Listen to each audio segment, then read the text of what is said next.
Europe 1. Il est 8h15. Patrick Cohen, vous recevez ce matin le premier vice-président de la Commission européenne. Bonjour Franz Timmermans. Bonjour. Merci d'être là. Je vous présente Isabelle Horry, la correspondante d'Europe 1 à Bruxelles, qui, comme vous, est de passage à Paris et qui aura une question. Paris, où vous allez rencontrer tout à l'heure le président Macron. Vous imaginez demain, Franz Timmermans, devoir traiter avec Matteo Salvini, le chef de la Ligue italienne, qui peut devenir président du Conseil ? Oui, si l'Italie se décide sur un Premier ministre comme lui, on a l'obligation de traiter avec lui. C'est comme ça Tout de même, que fonctionne la démocratie en Europe. L'extrême droite aux portes du pouvoir en Italie, dans le 3e pays de l'Union européenne, pays fondateur, jadis très attaché à l'Europe. Ça vous inspire quoi ? Ça m'inspire de travailler encore plus pour une Europe unie, une Europe solidaire. L'enjeu est grand. Ça se traite du futur de nos enfants. En Italie, les gens sont déçus par la politique, sont déçus par les résultats des politiques italiens et déçus par l'Europe, clairement, parce que le soutien pour l'Europe a diminué énormément en Italie. Donc, on a un grand travail à faire. Le chantier est important, mais j'y crois et je crois qu'on peut convaincre les Italiens d'un futur en commun avec les autres Européens. Quelle est votre part de responsabilité à vous, institution européenne, qui avez... disent beaucoup de commentateurs, beaucoup d'observateurs qui avaient laissé l'Italie se débrouiller seule face à la vague migratoire. On a aidé l'Italie. Je crois qu'on a su changer la situation qui était beaucoup pire il y a 2 ans. En 2015, on était vraiment, il y avait cette vague énorme, 1 million de réfugiés qui arrivent en Europe. On a trouvé des solutions, mais on n'a pas encore trouvé des solutions soutenables, des solutions à long terme, parce que la pression migratoire restera.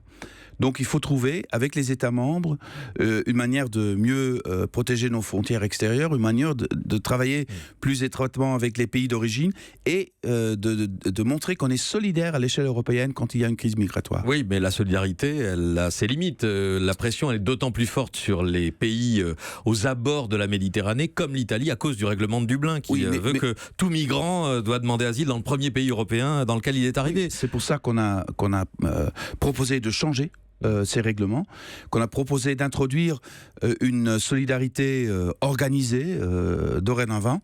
Maintenant, il nous faut travailler pour convaincre les autres États membres.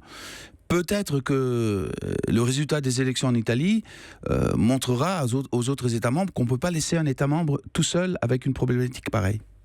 Qu'est-ce qui reste, Franz Timmermans, de l'esprit européen, de l'idéal européen, quand vous voyez pas seulement l'Italie à l'ouest, mais à l'est, ces démocraties d'Europe centrale, ou ces démocratures, comme on dit aujourd'hui, où la liberté de la presse est menacée, où la justice est menacée d'être mise au pas, Pologne, Hongrie, Autriche peut-être, Bulgarie. Le monde entier change avec une très grande rapidité. On est dans une révolution industrielle sans précédent. Et donc les institutions en souffrent aussi. Il faut réinventer une politique solidaire, il faut réinventer l'Union européenne. C'est pour ça que je soutiens pleinement les propos du président Macron, qui dit qu'il faut s'engager avec la population, avoir un dialogue plus direct avec nos citoyens, pour savoir où sont leurs craintes, où sont leurs espoirs pour l'Europe. J'en suis convaincu qu'il faut vraiment réinventer la souveraineté à l'échelle européenne. On ne peut pas agir individuellement comme États membres. Dans la crise migratoire, les États membres qui ont cru pouvoir faire ça tout seuls, ils ont vu que c'est pas possible. Le changement climatique, on va adresser ça tout seul comme États membres, ou est-ce qu'on fait ça à l'échelle européenne ? Le défi du protectionnisme américain, on va en parler. Il faut vraiment une réponse européenne. On peut pas faire ça individuellement en tant qu'État membre. Mais il faut convaincre nos citoyens. L'Europe ne se fera pas sans citoyens, bien sûr. Vous êtes, je le rappelle, Franz Timmermans, vice-président en charge de l'État de droit et des droits fondamentaux. Ça veut dire en gros des valeurs. Ces valeurs européennes qui devaient être en quelque sorte exportées, celles de l'Ouest, vers les nouvelles démocraties d'Europe centrale et d'Europe de l'Est. On a l'impression que c'est l'inverse qui est en train de se passer, que le populisme ou le nationalisme d'Europe de l'Est est en train de contaminer l'Ouest. Si on n'a pas vraiment un projet pour le futur qui inspire les gens, on a toujours tendance à se renfermer dans le passé. Et le passé va avec le nationalisme.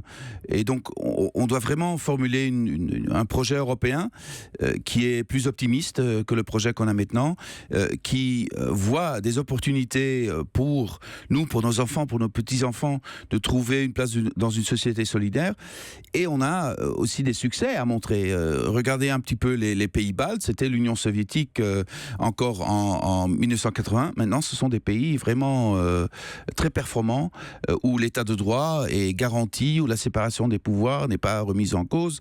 Donc, on a aussi pas mal de succès à démontrer. Donc, on déplore la Pologne et la Hongrie. Et on célèbre les pays baltes, Frans Timmermans. On doit convaincre les Polonais et les Hongrois de changer de cap pour pouvoir rester grands partenaires importants au sein de l'Union européenne. Question d'Isabelle Horry. Je vais vous parler argent. Le Brexit qui va laisser dans les caisses européennes un trou de 10 milliards d'euros par an dans le budget après 2020. Alors vous dites qu'il faut regagner le cœur des Européens avec des nouvelles priorités. Il va bien falloir trouver l'argent quelque part. Alors est-ce qu'on va sacrifier les anciennes politiques ? En France, on se dit tout de suite politique agricole commune, attention. Est-ce que vous pouvez garantir que les agriculteurs français ne seront pas la variable d'ajustement de cette nouvelle Europe ? Non, ils ne seront pas. Ils ne seront pas parce qu'il faut bien sûr réorienter, moderniser les politiques agricoles, de structure, etc. Mais il faut aussi trouver de l'argent supplémentaire parce que les Britanniques quittent l'Union européenne. Et je crois qu'il y aura un compromis entre les États membres qui reflète clairement les priorités aussi de la France. Donc je ne crois pas qu'il y ait qu'on ait des raisons pour craindre la position des agriculteurs français. Alors, argent encore, le retour des nations, des frontières et du protectionnisme, c'est pas seulement en Europe, Frans Timmermans, c'est Donald Trump, vous venez d'y faire allusion, qui veut mettre des barrières à l'acier et à l'aluminium étranger. Et nous, Européens, on va répliquer à ces barrières par d'autres barrières en taxant, comme l'a dit Jean-Claude Juncker, les Harley-Davidson, les Gin Levis et je ne sais pas quoi. Et le Bourbon aussi, le whisky Bourbon, ça va suffire il n'y a pas de protection en protectionnisme. Le protectionnisme, ça coûte très cher à tout le monde. Mais si un autre pays introduit des mesures protectionnistes, la Commission européenne, l'Union européenne va protéger son industrie. C'est notre devoir, on le fera avec force, on le fera avec rapidité et on le fera dans les règles de l'OMC.